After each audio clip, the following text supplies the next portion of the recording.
A group of cell. Group of cell is not a proper definition for a tissue. You'll get 0 marks for this. Cells that is organized to do a single task on hand.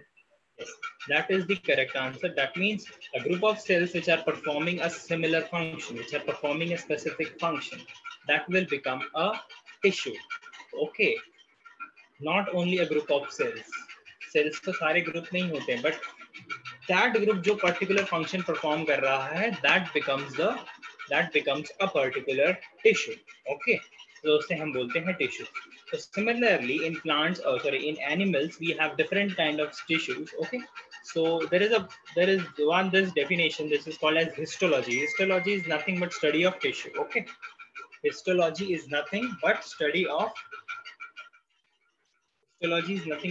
of tissues. Okay, one minute.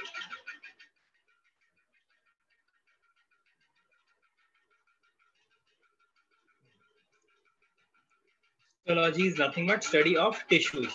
तो हम internal structure अगर किसी चीज का देखते हैं, animals का mostly the tissues, तो उस particular चीज को हम बोलते हैं histology. How the layers are arranged. Similar thing which we have done in plants as well. If you guys remember, plants में हमने क्या देखा था? हमने जिसको plants का dissection किया, we had studied कि भाई पहली layer होती है इसकी epidermis, second layer होती है cortex, फिर आता है एंडोडर्मिस, फिर आता है पेरिसाइकल, फिर आता है जाइलम फ्लोएम और फिर आता है पित्त. तो ऐसे ही करके हमने क्या पढ़ा था? प्लांट्स का पढ़ा था. सिमिलर केस एनिमल्स में कैसा होता है कि भाई ऊपर वाली लेयर को मान लो एपिथेलियम बोलते हैं और सबसे अंदर वाली लेयर उसको भी इस एनिमल्स के केस में एपिथेलियम ही बोलते हैं. बीच में कौन कौन सी डिफरेंट लेयर्स आती है और उनका फंक्शन क्या होता है ये पर्टिकुलर चीज हमें देखनी है.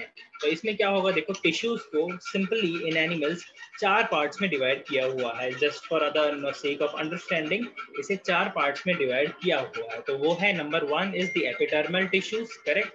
Number 1 is epidermal tissue. Number 2 is connective tissue. Connective tissue नाम से पता चल रहा है कि it is used for connecting something, connecting 2 things or connecting the entire body, है ना?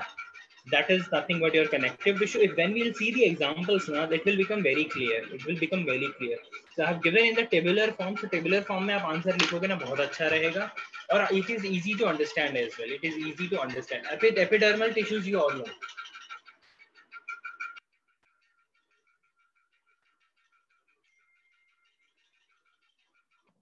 Epidermal tissue we all know कि क्या होता है epidermal tissue.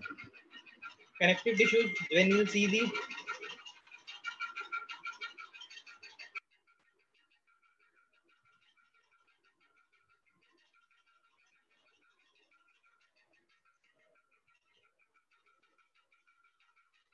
होमवर्क मैंने देख लिया है सबका, बट जिसने नहीं किया है मुझे वो पता लगाने दो. मैंने बाकी सबका देख लिया है, नो इश्यू. जिसने कुछ मिस्टेक की थी मैंने उसको मैसेज में भी लिख के दे दिया है कि like you have done this wrong या you have missed this particular part, I have written. अगर आपको मैसेज नहीं आया that means you have done it right. Okay, yeah so we were doing tissues. ठीक है, इसमें क्या आ गया? पहला is epidermal tissue, second is connective tissue, third is muscular tissue. Muscular tissue से हम क्या पता कर सकते हैं कि जहां जहां पे हमारी मसल्स है, तो फिर जहां जहां पे बॉडी में मूवमेंट होता है, दैट पर्टिकुलर उस जगह पे जो टिश्यूज हैं उनको हम मस्कुलर टिश्यू में मस्कुलर टिश्यू में उन्हें हम जोड़ेंगे. ठीक है, उन्हें मस्कुलर टिश्यू हम बोलेंगे कि जहां जहां पे जो टिश्यूज मूवमेंट पे हेल्प कराते हैं, उन्हें हम बोलेंगे muscular tissues. Then we have finally the most important tissues which are called as the nervous tissue. अब nervous tissue is like it is completely made up of neurons. Neurons का structure आप लोगों ने देखा है कि previous classes में I think 10th में आता है neurons. That neuron का structure is like 5 type of structure and एक वो होता है. You have seen that particular structures.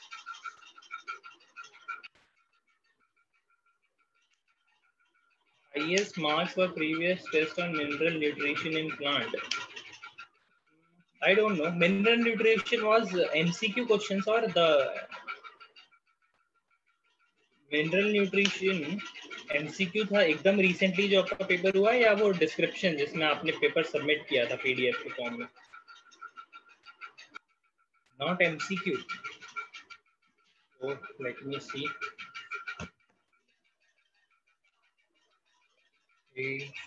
They're asking highest marks.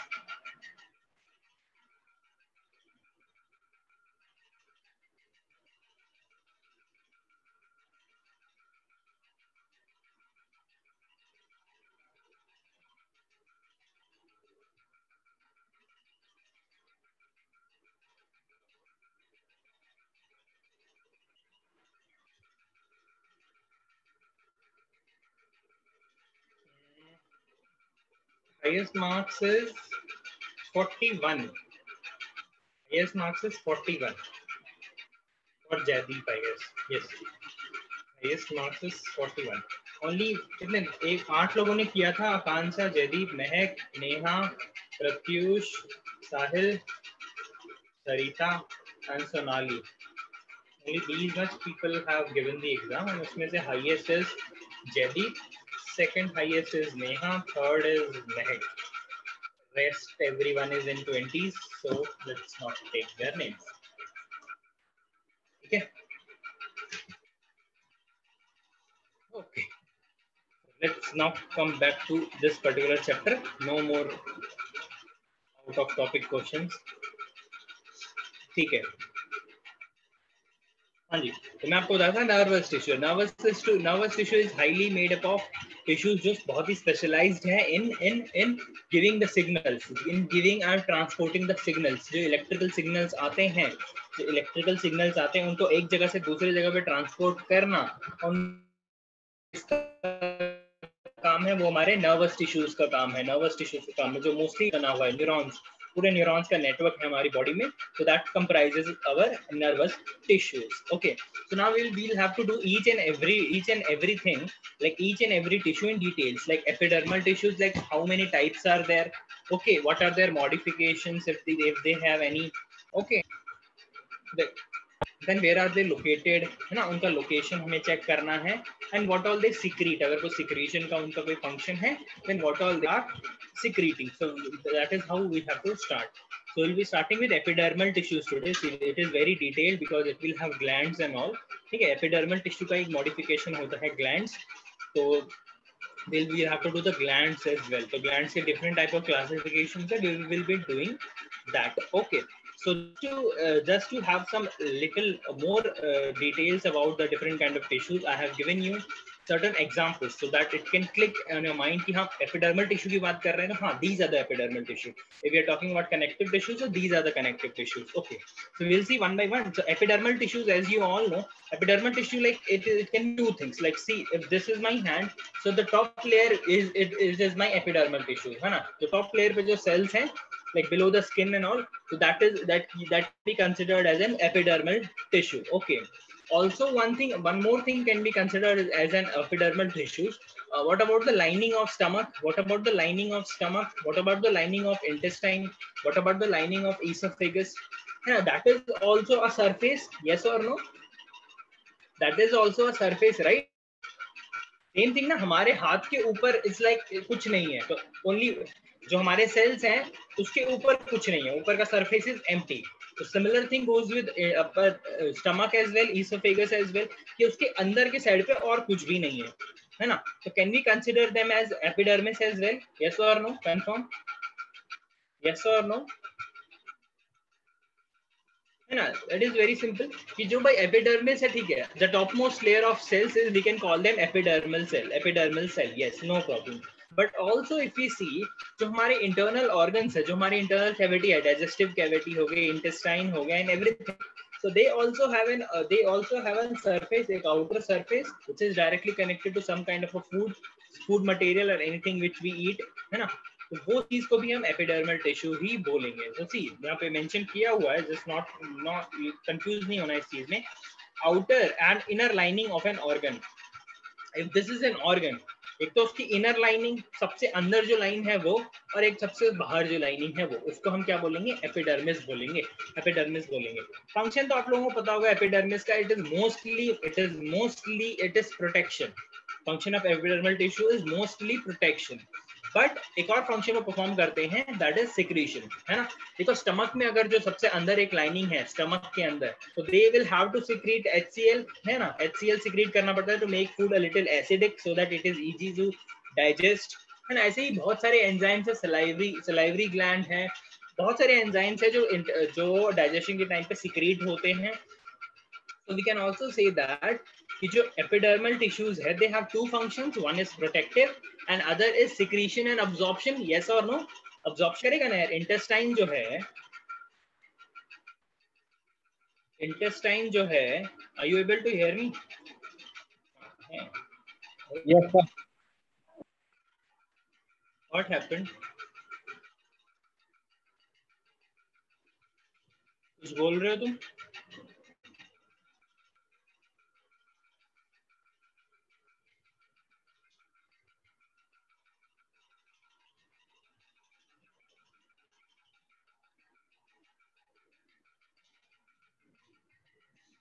You are able to hear me, right? Yes, sir.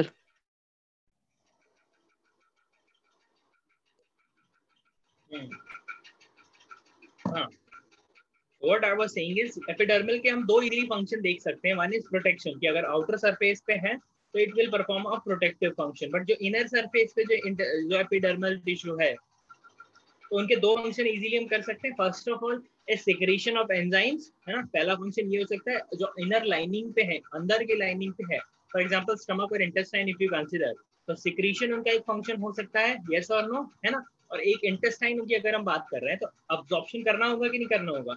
जो भी फूड मटेरियल लिया है उसमें से जो भी प्रोटीन, कार्बोहाइड्रेट्स एंड एवरीथिंग, वो हमें अब्जॉर्ब करना होगा कि नहीं करना होगा, absorption. So that absorption is also a function of epidermal tissues. ये दो ये function perform करता है.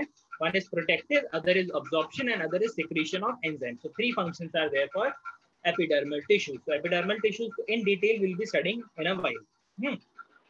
Then we have connective tissue or connecting tissue. You can say that. So इसमें क्या होता है? These are the tissues which connect everything, which connect the every body part, like the entire it is like a connecting link for the entire body. पूरी body को ये connect करके रखता है, because it includes blood, है ना। Blood क्या है? अब ब्लड पूरी बॉडी को कनेक्ट करके रखता है कि नहीं करता? बिकॉज किसी चीज को यहाँ से अगर नीचे वाले पार्ट पे जाना है, नीचे से ऊपर आना है, तो it has to pass through blood. Blood is the transporting medium. तो ब्लड ने पूरी बॉडी को कनेक्ट करके रखा है. Something has to go from brain to may be a stomach. Brain को अगर स्टमक को कोई सिग्नल देना है कि like this person has eaten food, now release HCl, है ना. तो दैट फंक्शन, एवरीथिंग, वो फंक्शन चलो न्यूरॉन की तरफ से जाता है, बट एवरीथिंग लाइक पूरा जो बॉडी है it is connected through blood. Each and every different organ is connected by blood, है ना, blood vessels and all. So these are like connecting tissues. तो ये क्या, इनमें बहुत सारे वेराइटीज आती हैं, टाइप्स आती हैं, ठीक है. तो सबसे पहले आ जाता है loose connective tissue. Loose connective tissue में हम दो टाइप देखते हैं, एरियोलर एंड एडिपोस. ये दोनों कहाँ होते हैं, कहाँ लोकेशन है, we will be doing that, don't worry about that. अगर हम अभी इसको skip कर रहे हैं तो will be because we have to do each and every one in detail. So this is just the normal introduction, just an overview, you can say that. Epidermal you have seen. Connective tissue number one is loose connective tissue. What do you understand by loose? कि भाई जो sales हैं they are not एकदम compactly arranged, एकदम compact arrangement नहीं होते, they are like a little spaced out. थोड़ा थोड़ा स्पेस है उनके बीच में, है ना, थोड़ा थोड़ा स्पेस आउट है, और वो लूज है, but yes they are connecting tissues, ठीक है. इसमें दो एग्जांपल आते हैं, areolar and adipose tissues. Will be doing it later जब हम इसे डिटेल में पढ़ेंगे. एक और चीज एपिडर्मल में बताना है, एपिडर्मल टिश्यूज मुझे बताओ, आर दे कॉम्पैक्टली अरेंज्ड और loosely arranged? What do you think? Epidermal वाले आर दे कॉम्पैक्टली अरेंज्ड और लूजली?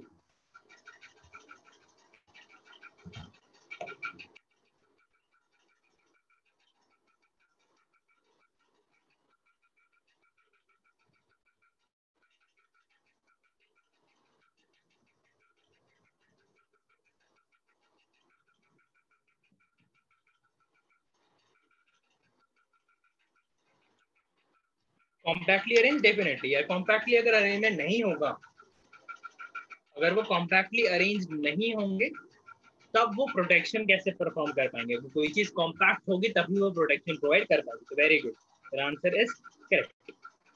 तो जो कनेक्टिंग टिश्यूज है पहले areolar and adipose, they are loose connective tissues, loose है मतलब they are little spaced out, उनके बीच में इंटरसेलुलर स्पेसेस है, ठीक है। उसके बाद आ जाता है fibrous connective tissue. Fibrous connective tissues you understand है, सेलुलर इज लाइक सेल्स, गोल गोल सेल्स होते हैं, fibrous is something like a fibre जिसको हम एलोंगेटेड फाइबर बनाते हैं, है ना, ऐसे फाइबर टाइप ऑफ थिंग, तो वो हो जाते हैं फाइबरस कनेक्टिव टिश्यूज। तो उसके अंदर आ जाते हैं tendons and ligament.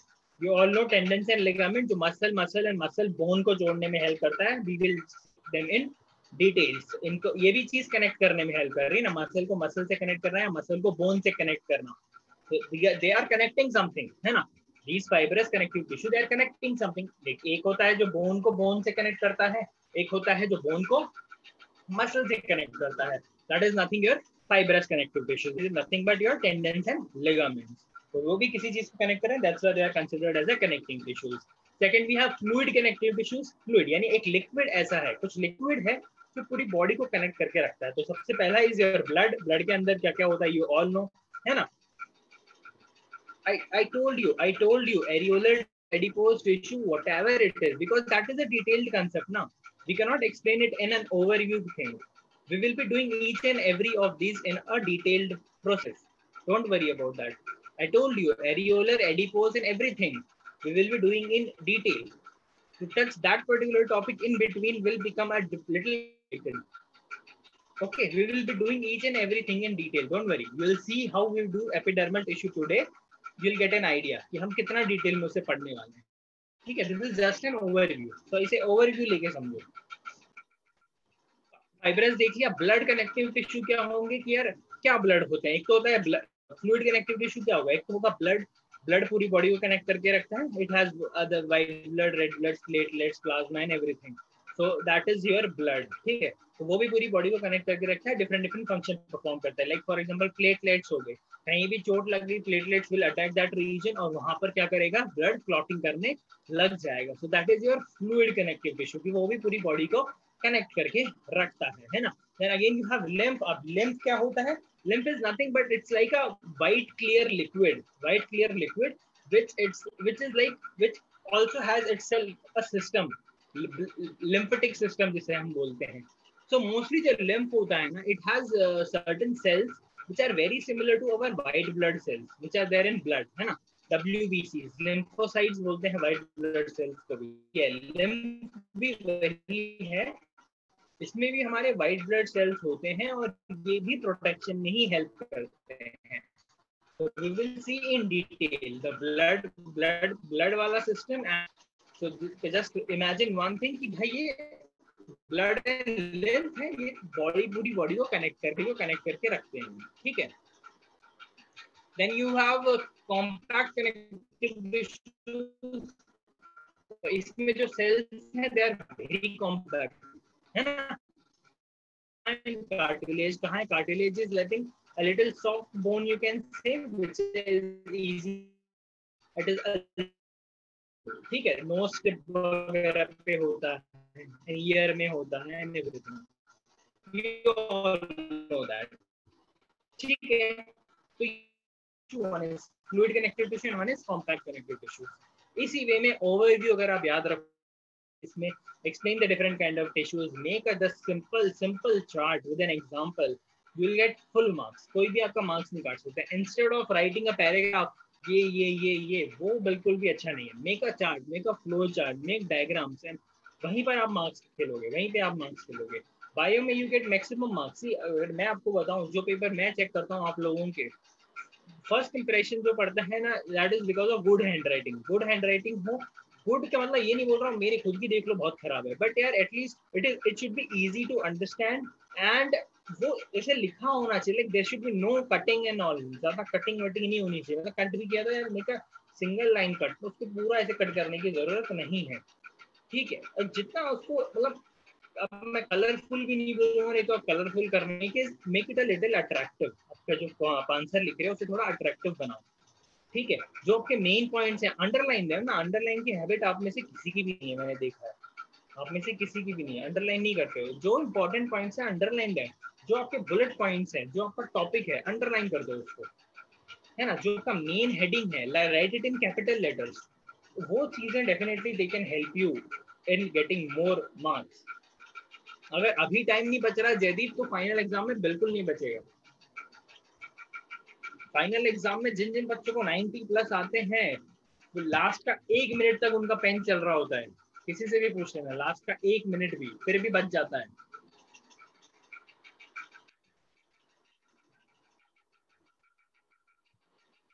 Time management, that is what you have to learn from now only. तभी जाके बोर्ड में अच्छे मार्क्स ला पाओगे और नीट में अच्छा स्कोर कर पाओगे. देखो नीट में अच्छा स्कोर करना बायो के लिए it's easy. If you know the concept you know the answer. Simple logic. If you have studied it, you know the answer. There is no need to like put logic and all.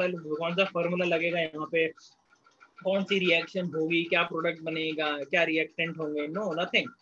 Simple. If you know the concept, if you read about tissues, if you read in that much detail जिसमें question पूछा गया है, you can easily tick the answer. But what about your physics and maths जो आएगा, physics and chemistry जो आएगा, उसका क्या करोगे भाई?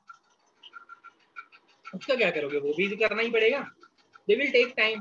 तो इसीलिए बायो की स्पीड पहले से ही फास्ट रखो यार. एटलीस्ट बायो की मार्क्स आप जल्दी जल्दी टिक कर दो एंड देन उसमें जितना टाइम लग रहा है उसको लगने दो एंड में. ऐसा होता है. That is everything is practice यार. तो सब भी करते हैं आंसर, सभी उतना ही लिखेंगे. लोगों को फुल मार्क्स भी आते हैं, लोग फेल भी होते हैं. तो किसी के लिए टाइम बहुत ज्यादा है, किसी के लिए टाइम बिल्कुल ही नहीं है. जिसको नहीं आता उसके लिए टाइम ही टाइम है. समझ रहे हो? जिसको आता है वो बोलेगा बहुत कम टाइम है मेरे पास, तो कितने क्वेश्चन मेरे अभी भी पेंडिंग है. होता है. तो कीप प्रैक्टिस. आप लिखना ट्राई करो. इसीलिए मैंने आपको जो कल वाली जो एक्सरसाइज दी वो उसका मेन कारण ही ये था कि बिकॉज यार जो क्वेश्चन आपने कल लिखे हैं ना, लाइक मेरे से लिखवा के ले लो कि वही सेम, वही जो चीज आपने कल लिखी है उसमें से 2 या 3 क्वेश्चन वही सेम आंसर के. ग्लाइकोलाइसिस एंड क्रेब्स साइकिल आपके नॉर्मल जो चुन्नू मुन्नू एग्जाम जो भी के होने वाले हैं, ये जो क्लास वाले हाफ ईयरली या जो भी, इसमें नहीं पूछा ना तो आप मेरे पास आ जाना कि यार सर आपने बोला था ये क्वेश्चन नहीं पूछा है. डेफिनेटली उस पे क्वेश्चन आएगा. That was the only concern. मैंने आपको बोला कि यार उस चीज को याद करके आप लिखो, लिख के प्रैक्टिस करो. मे बी आपने देख के लिखा होगा बट आपने लिखा होगा एटलीस्ट. आपने एटलीस्ट एक एक वर्ड जो आपने लिखा है आपने वो पढ़ा होगा. That is very important. अगर आपने बिना देख के लिखा है that is well and good. अगर आपने अभी तक बिना देख के नहीं लिखा है then you should try it once more. आप फ्री टाइम मिलेगा 15 मिनट्स का, आप ट्राई करो, लिखो उसको. ठीक है, उसे लिख के देखो.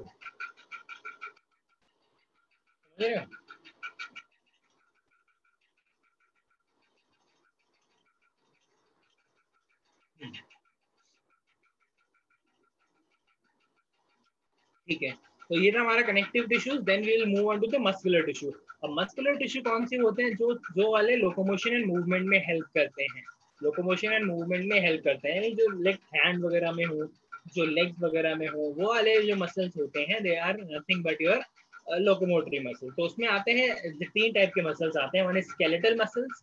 Okay, one is skeletal muscles, second is smooth muscles, and third is cardiac muscles. Cardiac is, you all know cardiac is something related to the heart, so that is wo wale muscles. Smooth muscles and skeletal muscles, we will be doing it in detail. This is just an overview, so abhi aap itna hi samjho. Then you have the final type of tissues which is called as nervous tissues. Yes, nervous tissues, nervous, nervous tissues. Nervous tissues is like highly specialized tissues. इनका function बहुत ही ज़्यादा important है because ये impulse वगैरह को यहाँ से वहाँ कंडक्ट करते हैं. जो भी इलेक्ट्रिकल सिग्नल्स होते हैं बॉडी जो जनरेट करता है, ब्रेन जो जनरेट करता है,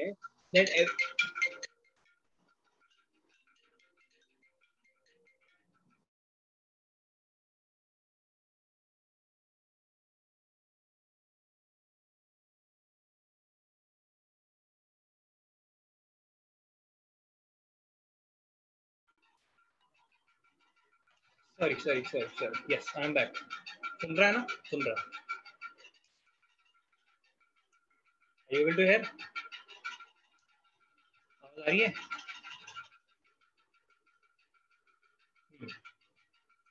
नर्वस टिश्यूज बहुत ही इंपॉर्टेंट है. सारे जो इलेक्ट्रिकल सिग्नल्स होते हैं, जो भी मैसेजेस होते हैं ब्रेन टू बॉडी, वो सारे सिग्नल्स हमारे न्यूरॉन्स की तरफ से जाते हैं. तो इसके अंदर दो टाइप होते हैं. 2 टाइप मतलब 2 चीजें होती है जो हेल्प करती है.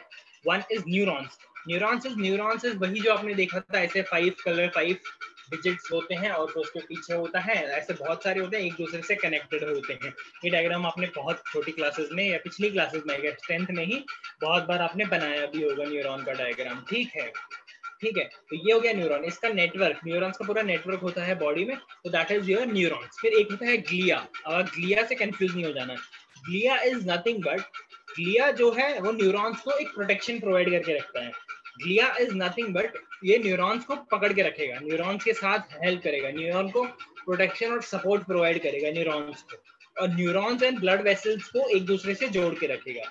न्यूरॉन्स एंड ब्लड वेसल्स को एक दूसरे से जोड़ के रखेगा, बिकॉज न्यूरॉन्स का भी पूरा नेटवर्क होता है बॉडी में एंड ब्लड वेसल्स का भी पूरा नेटवर्क होता है बॉडी में। तो इन दोनों को कंबाइन करके रखना, ज्वाइन करके रखना और न्यूरॉन्स को सपोर्ट प्रोवाइड करना, किसका काम है? ग्लिया का काम है। तो न्यूरॉन एंड ग्लिया दोनों कंप्राइज करते हैं हमारा क्या? Nervous tissues. क्या कंप्राइज करते हैं? हमारा नर्वस टिश्यूज। ठीक है, तो हमारा ये हो चुका है। इसमें कोई डाउट है आपको? इसमें कोई डाउट है तो प्लीज जल्दी से पूछिए। इसमें कोई डाउट है तो जल्दी से पूछिए।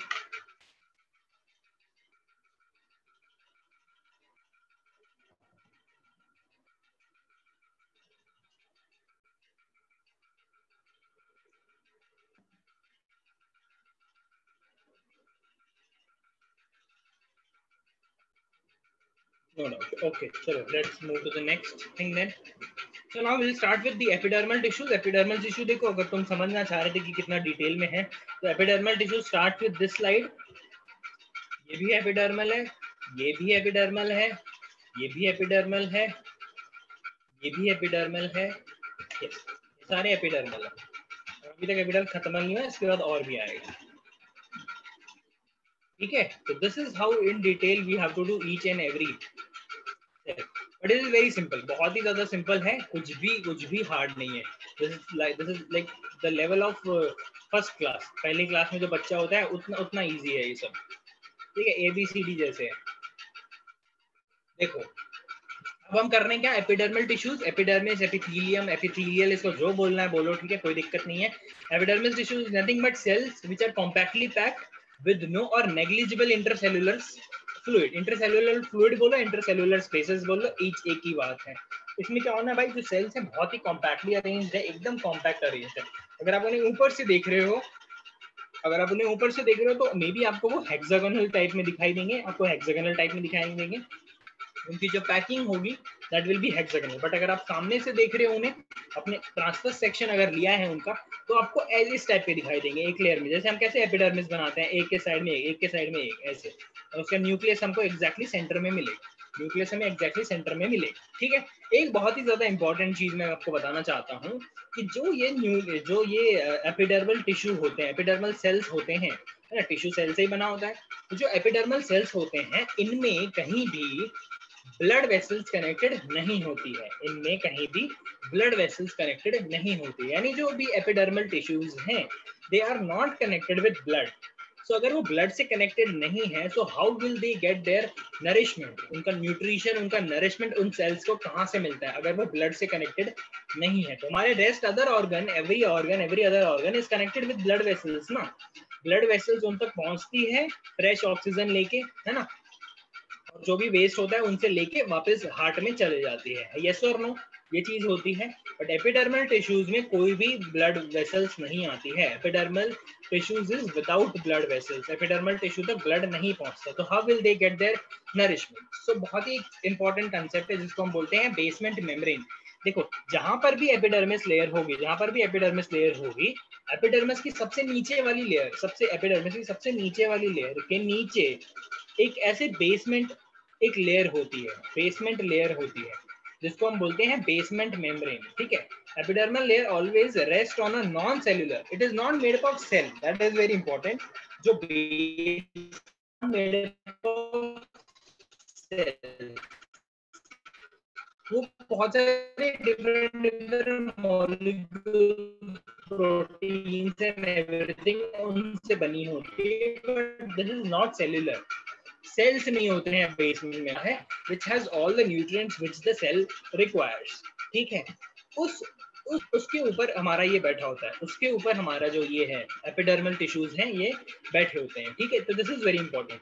जहां भी एपिडर्मिस टिश्यू की सबसे नीचे वाली बॉटम लेयर होगी, bottom layer is always on top of basement membrane. कहीं की भी कंसिडर कर लो, इंटरनल भी, एक्सटर्नल भी, कहीं का भी इंटेस्टाइन देख लो, it will always be connected with a basement membrane. ठीक है, that is what I wanted to say. जो भी नीचे बेसमेंट मेम्ब्रेन से कनेक्टेड होगी। बेसमेंट मेम्ब्रेन ही इसको सारा nutrition and everything it will provide. और बेसमेंट मेम्ब्रेन नॉन सेल्यूलर होती है, उसमें सेल्स नहीं होते हैं, it is just a jelly like substance होता है।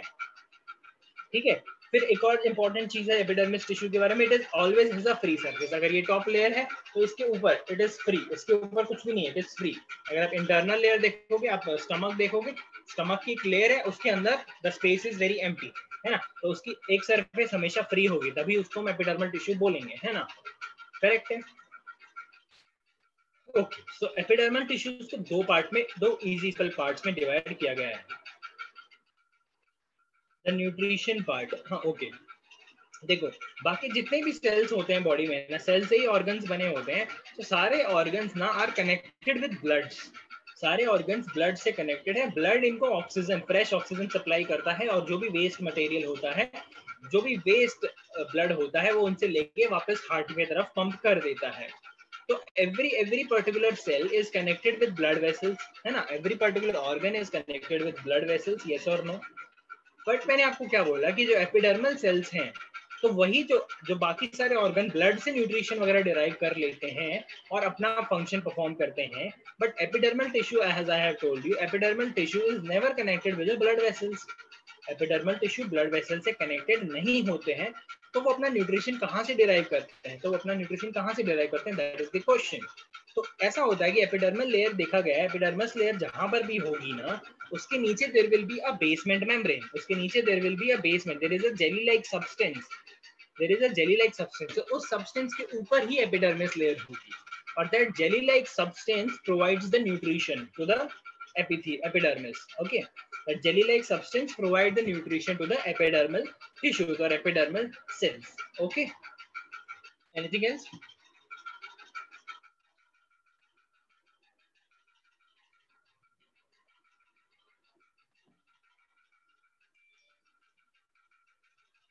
हाँ, तो दो टाइप में, दो पार्ट्स में इन्हें डिवाइड किया गया है। One is simple epithelium and the other is compound epithelium, correct है, simple epithelium and compound epithelium. अब देखो बहुत ही सिंपल है। Simple is something which is single layer, compound is something which is more than one layer, है ना। Simple है, समझ में आ रहा है। सिंपल एपिथेलियम लाइक वैसे एपिथेलियम जो सिर्फ सिंगल लेयर से बने हुए हैं, cells are arranged in a single layer, एक ही लेयर ऑफ सेल्स है, that is called as simple epithelium. And what about compound? Compound is made up of multi layer, बहुत सारे, 2-3 लेयर का एक पूरा एपिथेलियम बना हुआ है, 2-3 लेयर का एक सरफेस बना हुआ है, that becomes your compound epithelium. ठीक है, इफ समथिंग इज कंपाउंड यानी समथिंग इज ए लेयर, और समथिंग इज लेयर उसको हम बोल देते हैं स्ट्रेटिफाइड। कभी ये वर्ड सुना है स्ट्रेटिफाइड? कभी ये वर्ड सुना है स्ट्रेटिफाइड? Yes, sir. सुना है, दिवाकर ने सुना है, तो बाकी नहीं सुना होगा। कौन सी आपकी एक तो रॉक होती है जो स्ट्रेटिफिकेशन से बनती है, रॉक नहीं, हाँ रॉक ही बोलते हैं, marbles I guess, marble, granite and all, ये जो होते हैं ये स्ट्रेटिफिकेशन से बनते हैं। Do you know how? Don't no?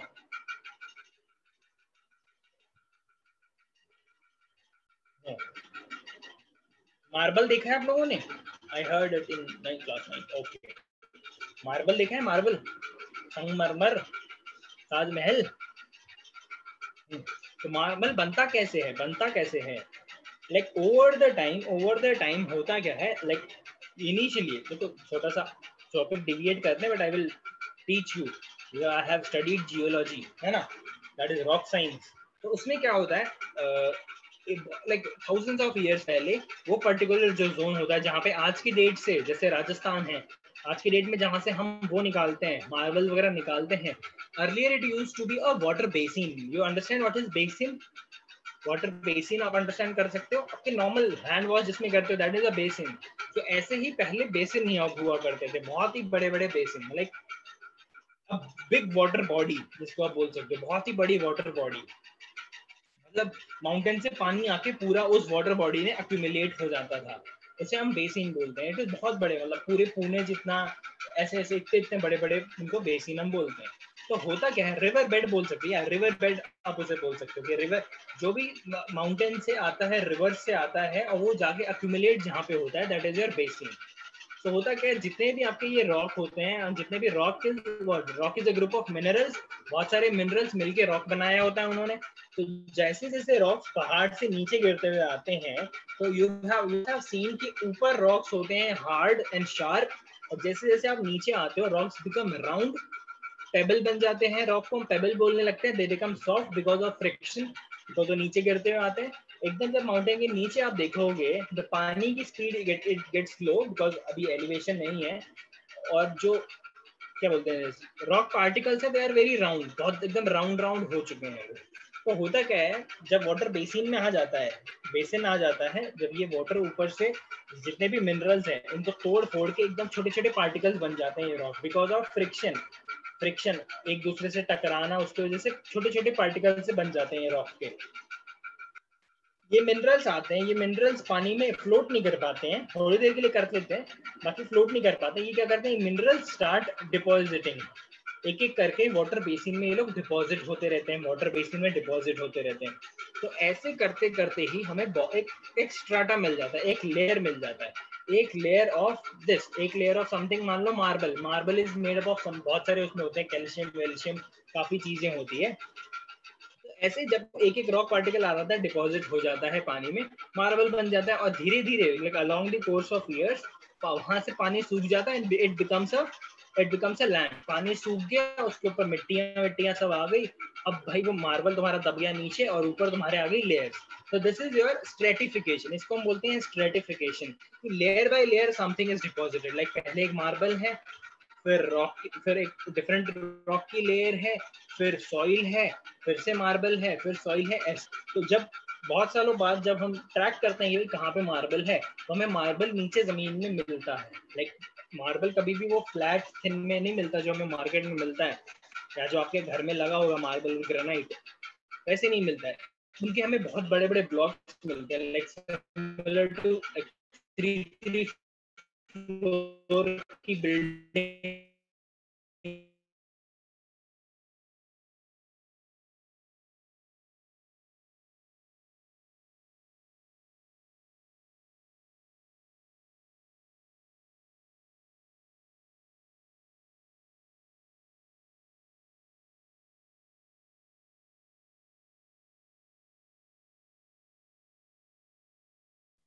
Sir freeze हो गया।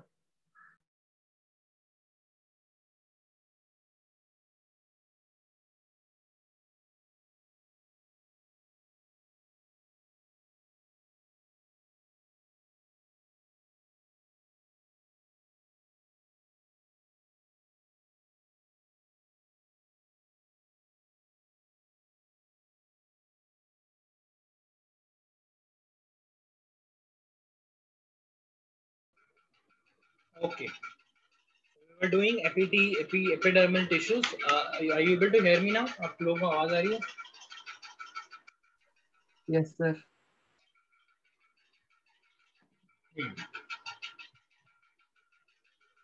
तो इसके दो टाइप्स हम देख रहे थे, one is simple and one is compound. Simple, as I have told you, simple is your single layer, एक ही लेयर होंगी सिंपल एपिथेलियम में। Compound epithelium is made up of 2 layers, more than 2 layers, it can be 3 or 4, but more than 2 layers, because उसमें layer include हो जाती है, इसलिए उसका नाम दे दिया गया है स्ट्रेटिफाइड एपिथेलियम। इसलिए उसका नाम दे दिया गया है क्या, स्ट्रेटिफाइड एपिथेलियम। ठीक है, एक होता है इन दोनों के बीच का, एक होता है इन दोनों के बीच का, मतलब देखो यूजुअली तो दो ही कंसिडर करेंगे, this is just an exception मान के चलो इसको, इससे ज्यादा क्वेश्चन आपसे नहीं पूछा जाएगा। This is a transitional epithelium. इसमें होता क्या है, होती तो ये मल्टी लेयर है, बट ये हो जाती है स्ट्रेच। अगर आप मल्टी लेयर को इसको स्ट्रेच कर दोगे ना, इसको आप खींच दोगे, it becomes a single layer. That's why इसको ट्रांजिशनल एपिथेलियम बोलते हैं, कि ना ये सिंपल है ना ये कंपाउंड है, इसको एक अलग ही नाम दे दिया, उसका नाम है ट्रांजिशनल एपिथेलियम। ठीक है, इसलिए हम ट्रांजिशनल एपिथेलियम हम बोल रहे हैं। ठीक है, समझ में आई बात?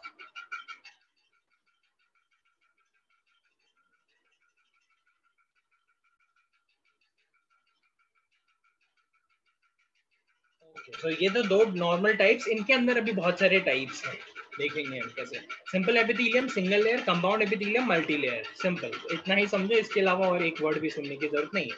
ठीक है, सेल्स के शेप देखेंगे, बहुत सारे डिफरेंट शेप होते हैं, शेप की वजह से उनके अलग अलग नाम दिए गए हैं उनको। सबसे पहले अगर फ्लैट सेल्स हो, फ्लैट सेल्स को एक नाम दिया गया है जिसका नाम है स्क्वैमस, SQUAMOUS, स्क्वैमस। तो अगर कोई चीज फ्लैट है उसको आप स्क्वैमस बोल सकते हो। स्क्वैमस का जो सेल, स्क्वैमस सेल जो होते हैं उनका जो न्यूक्लियस होता है सेंटर में होता है। Then other one is cuboidal, cuboidal आप लोगों को पता है क्यूब लाइक, उसमें भी जो न्यूक्लियस होता है सेंटर में होता है। And other one is columnar, columnar is like column, जो भी आपके घर में जो कॉलम्स होते हैं जो स्ट्रक्चर को सपोर्ट रखते हैं, दैट इज योर कॉलमनर। तो कॉलमनर में हमेशा देखा गया है जो न्यूक्लियस होता है वो बॉटम में होता है, ड्यू टू सम रीजन वो जो न्यूक्लियस होता है वो बॉटम पोजीशन में ही हमें मिलता है, ठीक है। ये फ्लैट है, क्यूबॉइडल एंड कॉलमनर, तीन शेप्स में हमें यूजुअली देखने मिलता है। तो इसके नाम कैसे दिए गए हैं देखो, अगर कोई सिंगल लेयर है, मान लो एक सिंगल लेयर है एपिडर्मिस का और वो सिंपल सिंगल लेयर है और वो फ्लैट सेल्स है, तो उसको हम बोल देते हैं सिंपल स्क्वैमस, समझ रहे हो। Simple is single layer and squamous is flat. So simple squamous epithelium. Logic समझ में आया? If something is single layer, so we'll call it simple, and if something is flat, we'll call it squamous. तो simple squamous या फिर हो सकता है simple cuboidal या फिर हो सकता है simple columnar, ठीक है, ये चीज नाम हो। या फिर कॉलमनर को स्ट्रेटिफाइड भी बोलते हैं, कॉलमनर को याद रखना, columnar not columnar, sorry, compound को स्ट्रेटिफाइड भी बोलते हैं, कंपाउंड को, not columnar, sorry. Simple squamous हो सकता है, सिंपल क्यूबॉइडल हो सकता है, सिंपल कॉलमनर हो सकता है। तो इससे आप क्या समझोगे, सिंपल से वर्ड आ जाना चाहिए आपके माइंड में कि भाई ये सिंगल लेयर्ड है, स्क्वैमस से आपके माइंड में आ जाना चाहिए कि ये फ्लैट है, क्यूबॉइडल अगर आया, सिंपल क्यूबॉइडल यानी single layer of cuboidal cell, and simple columnar आया तो single layer of columnar cell, ठीक है। ये बात समझ में आई, ये बात समझ में आई, सिंपल है, कोई डाउट नहीं इसमें, ठीक है। सेम चीज होता है स्ट्रेटिफाइड में, अगर किसी चीज के आगे स्ट्रेटिफाइड लगा हुआ है, यानी स्क्वैमस स्ट्रेटिफाइड या फिर स्ट्रेटिफाइड स्क्वैमस, स्ट्रेटिफाइड स्क्वैमस मतलब ये मल्टी लेयर है बट फ्लैट सेल्स है, मल्टी लेयर है बट फ्लैट सेल्स है। या फिर स्ट्रेटिफाइड क्यूबॉइडल अगर आया, या फिर क्यूबॉइडल स्ट्रेटिफाइड आया, मतलब मल्टी लेयर है बट सेल्स क्यूबॉइडल है।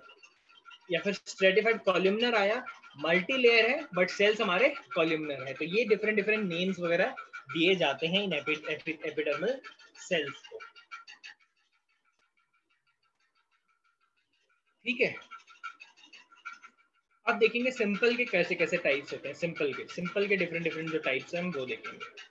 सिंपल यूरो, सिंपल से भी क्लियर हो जाना चाहिए हमेशा, simple is nothing but arranged in single layer, जो सेल्स हैं हमारे सिंगल लेयर में अरेंज्ड होंगे एंड नथिंग एल्स। सेल जो है हमारे सिंगल लेयर में अरेंज्ड होंगे, हमारे जो सेल्स होंगे वो सिंगल लेयर में अरेंज्ड होंगे, ठीक है, that is your simple epithelial cells. तो इसको तीन टाइप्स में डिवाइड किया है depending on the shapes. Number 1 is squamous epithelium, number 2 is cuboidal epithelium, number 3 is columnar epithelium. Squamous you all know, flat, cuboidal is cube like, columnar is column like. अब ये लोग कहाँ होते हैं, क्यों होते हैं, वो चीज हमें देखनी है।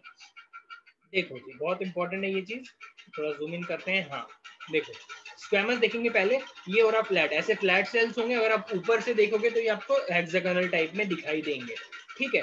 सिंगल लेयर सेल्स है, सिंगल लेयर सेल्स है बहुत। देखो अब मुझे एक चीज बताओ, सिंगल लेयर ऑफ सेल ज्यादा प्रोटेक्शन प्रोवाइड कर पाएगा या फिर मल्टी लेयर ऑफ सेल ज्यादा प्रोटेक्शन प्रोवाइड कर पाएगा, जल्दी बताओ।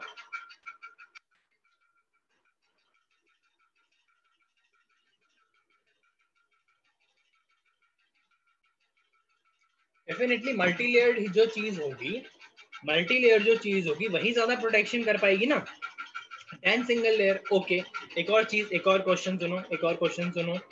अगर किसी चीज को मे बी अ गैस और अ water droplet or a biomolecule, if that thing has to pass a cell, तो वो जो पर्टिकुलर मॉलिक्यूल है या फिर वो पर्टिकुलर गैस मॉलिक्यूल है, वो सिंगल लेयर से इजीली पास हो पाएगा या फिर मल्टी लेयर से इजीली पास हो पाएगा, जल्दी बोलो।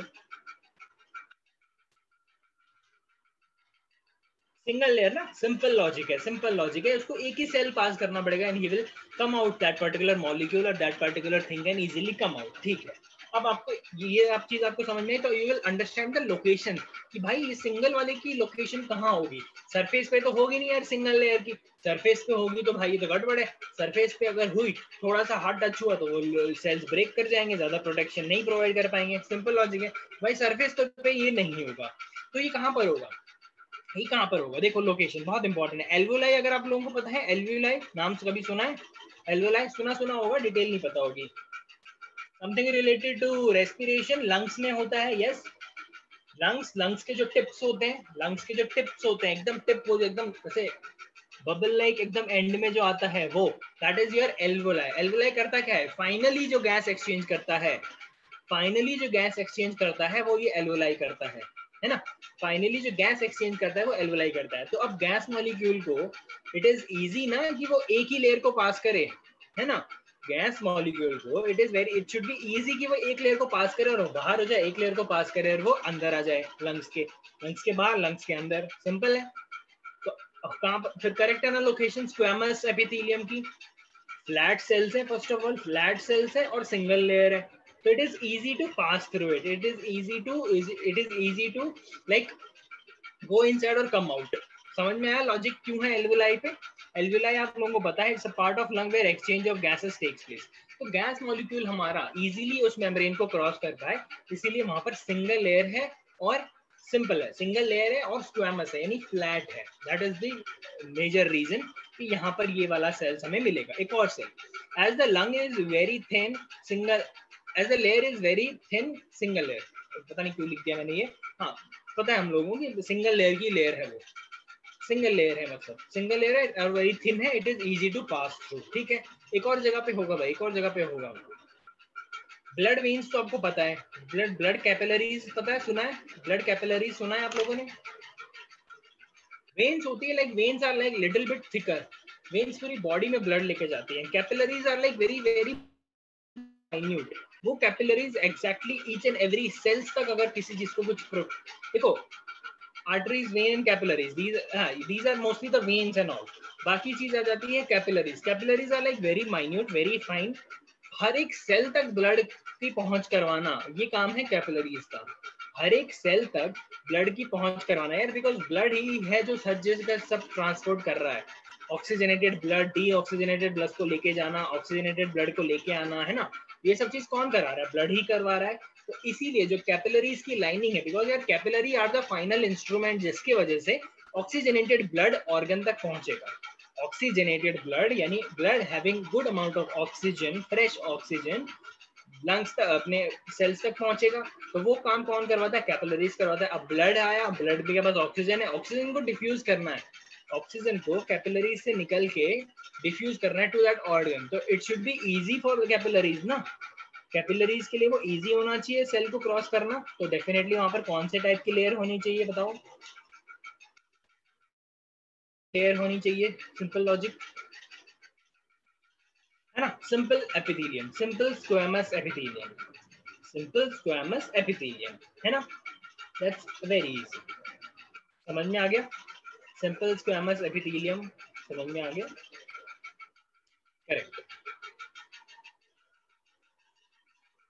फिर आ जाता है हमारा क्यूबॉइडल। अब मैं सिर्फ क्यूबॉइडल बोलूंगा बिकॉज हम पता है कि हम सिंपल ही देख रहे हैं, सिंपल देख रहे हैं मतलब एक क्यूबॉइडल भी सिंगल लेयर है, कॉलमनर भी सिंगल लेयर है, सिर्फ सिंगल लेयर की हम बात कर रहे हैं अभी हम। देखो भाई लोकेशन कहाँ पर होगी क्यूबॉइडल की? लोकेशन इनकी है germinal epithelium, that is gonad cell. जितने भी ग्लैंड्स होते हैं लाइक ओवरी हो गया and seminiferous tubule, seminiferous tubules if you don't know, seminiferous tubules is that particular cells, is that particular organ जहां से sperm रिलीज होता है, तो that is your seminiferous tubules। तो जितने भी जर्मिनल एपिथेलियम होते हैं वहां पर ये क्यूबॉइडल सेल्स होते हैं, सिंगल लेयर ऑफ सेल्स है because something has to be released, है ना, because something has to cross the cells, ऐसा सिंगल लेयर होते हैं। वहां पर जो पोजीशन होगी वो क्यूबॉइडल सेल्स की होगी। ठीक है, सेम थिंग एक और चीज होता है, अगर क्यूबॉइडल सेल्स है हर जगह पे बेसमेंट सेल्स होगा ही। बेसमेंट आप समझ जाओ, बेसमेंट क्या है? बेसमेंट मेम्ब्रेन की बात चल रही है कि epithelium sales is always situated on a basement membrane, basement membrane से उसे सारा अपना नरिशमेंट मिलता है। अगर क्यूबॉइडल सेल्स, अगर सिंपल क्यूबॉइडल सेल्स के ऊपर माइक्रोस्कोपिक सीलिया प्रेजेंट होंगे, माइक्रोस्कोपिक सीलिया प्रेजेंट होंगे तो उसका नाम दिया जाता है सीलिएटेड क्यूबॉइडल एपिथेलियम। नहीं नहीं, बेसमेंट हर एक एपिथेलियम में होगा, बेसमेंट हर एक एपिथेलियम में होगा, not only in cuboidal but every epithelium.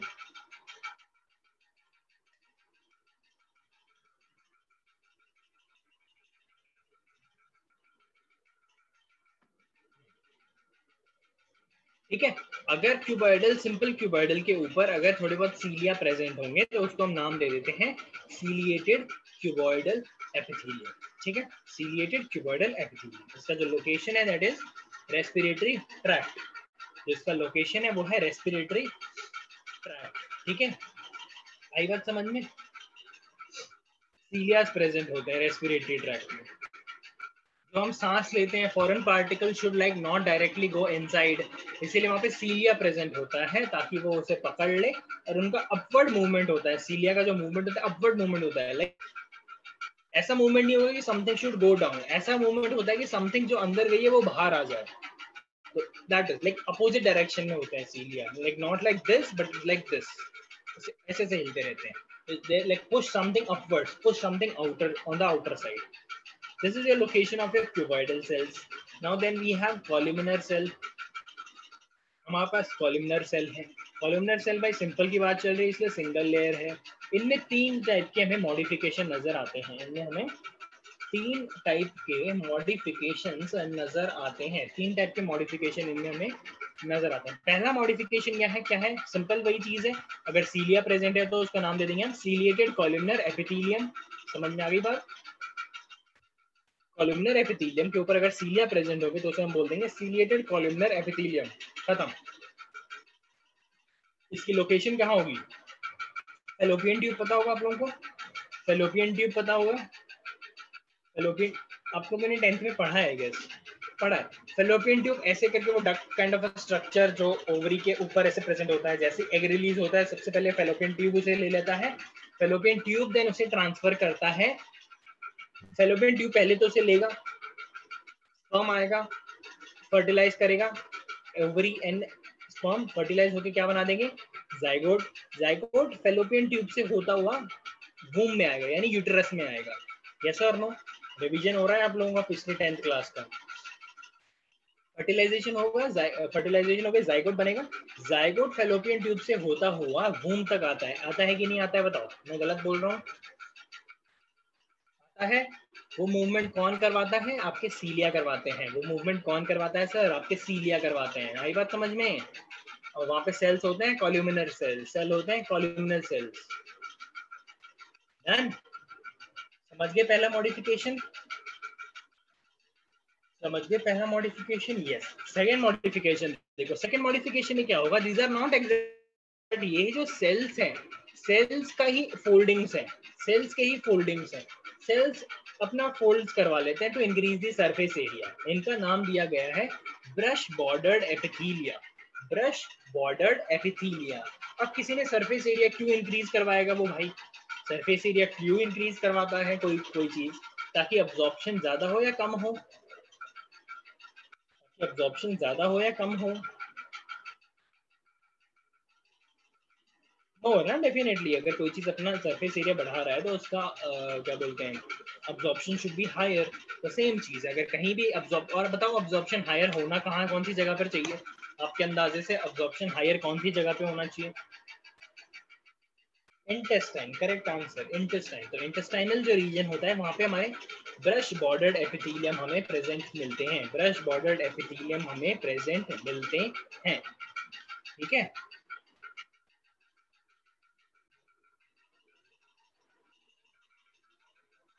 समझ में आ गई बात? थर्ड वाला देखेंगे।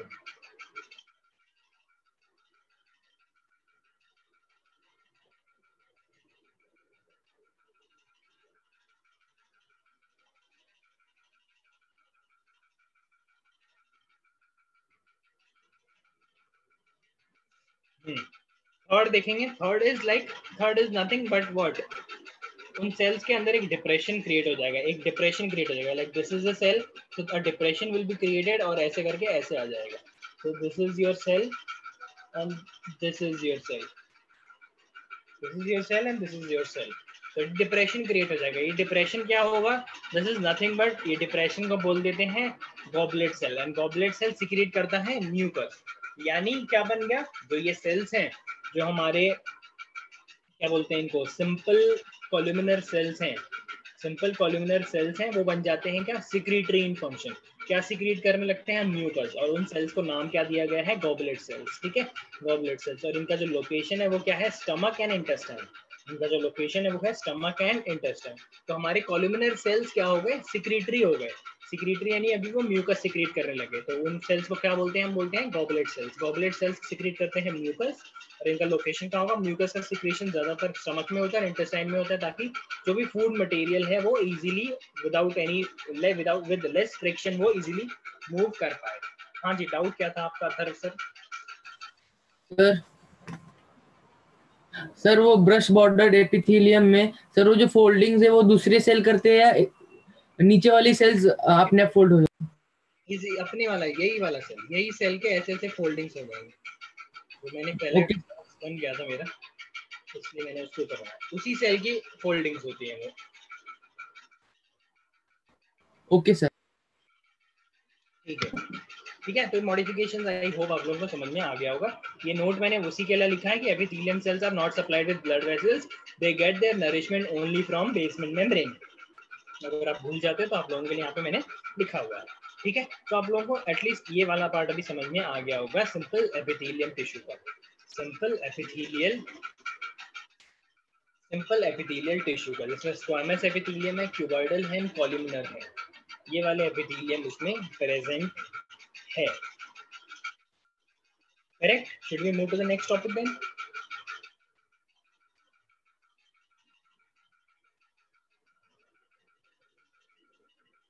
सिंपल देखा था, सिमिलर वे में हम स्ट्रेटिफाइड भी देख लेते हैं. सिंपल देखा था, अब स्ट्रेटिफाइड देख लो. अब स्ट्रेटिफाइड में क्या डिफरेंस आ गया भाई बताओ? स्ट्रेटिफाइड में क्या डिफरेंस आ गया?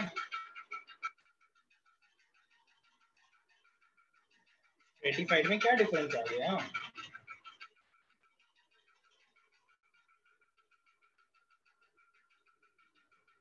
Multi layered. करेक्ट.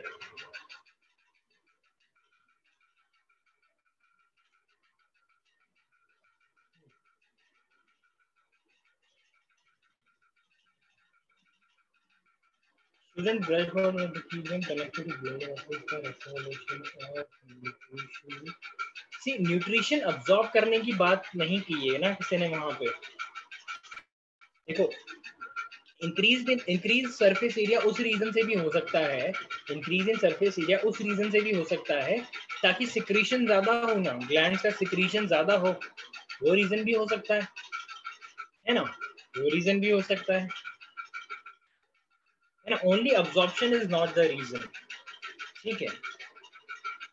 एंड अगर उसका न्यूट्रिशन अगर वो ले भी रहा है, अगर सरफेस एरिया इंक्रीज हुआ भी है, तो because of may be definitely it will have some kind of a connection, ताकि वो अगर इंटेस्टाइन में देखो, अगर brush border epithelium if it is present in intestine and if it is doing the function of absorption, then anyhow वो अपना absorb nutrition it will definitely reach till blood vessels anyhow.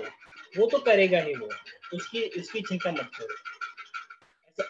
Definitely I can understand कि blood vessels connected नहीं है directly, but yes, if they are present at intestine, if those cells are present at intestine ना, तो absorption तो उन्हें करना ही पड़ेगा, और अब्जॉर्प्शन करेंगे तो वो ब्लड तक तो पहुंचाना ही पड़ेगा, तभी तो वो असिमिलेट हो पाएगा उसके अंदर. ठीक है, तो वो कर पाएगा. They will have definitely some different kind of mechanism, they will have like cell के थ्रू वो पास करता होगा, बट डेफिनेटली वो अब्जॉर्प्शन इंक्रीज करवाता ही है वहां पे. ठीक है, तो similar thing we have to do with stratified epithelium tissue as well. Stratified epithelial tissue as well. Stratified means compound or you can say multi layered sales.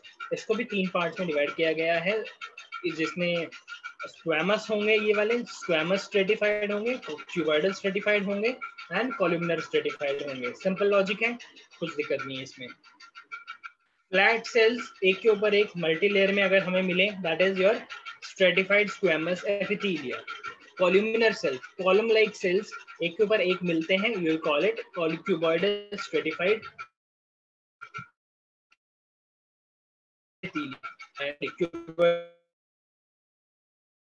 and third वाला is columnar cells, you call it stratified columnar epithelia, stratified columnar epithelia, correct?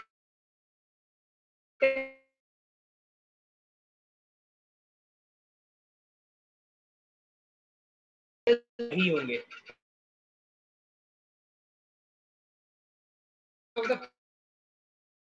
नहीं, are you able to hear?